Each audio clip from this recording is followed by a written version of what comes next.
در شکرت گویان نزد تو آیم، پدر در روح پر فیضت سرایم.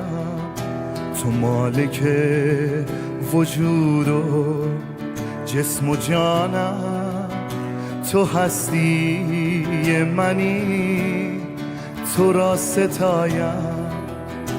پدر شکرت گویان تو را سرایم، خودم را وقف خانه‌ات نمایم.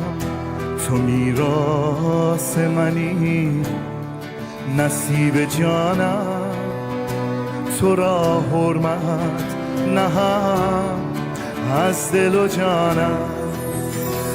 ابا ای پدر آسمانی، ابا تو بحر جانم جاودانی.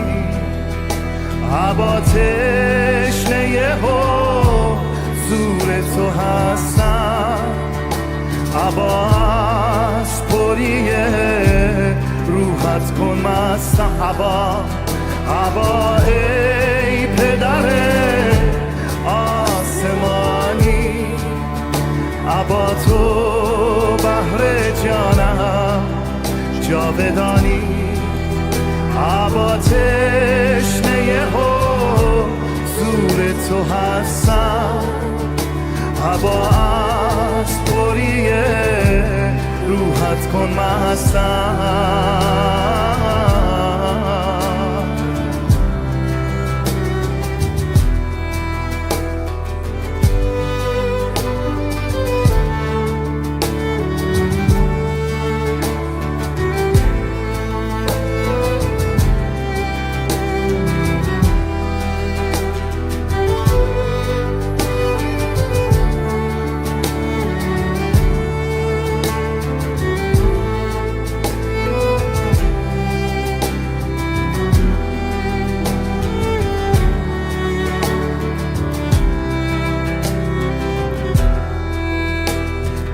شکرت گویان تو را میخوانم، پدر در نور عیسی نزد تو آیم.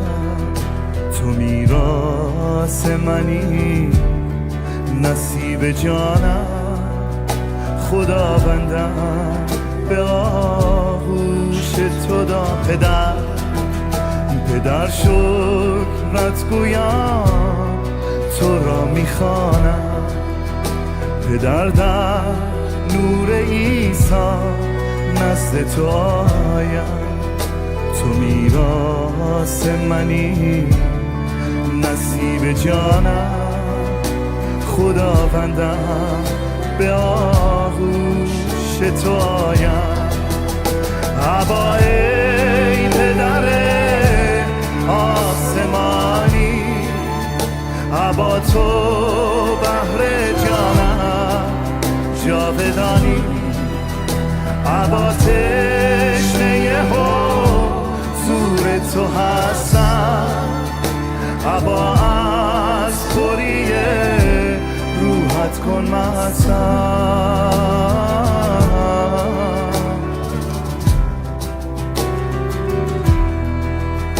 تو از تو چشم راه من میمانی، تو منتظر تا من نزد تو آیم. مرا به آغوش امنت بگیری، تا در آغوش پر مهرت سرایم.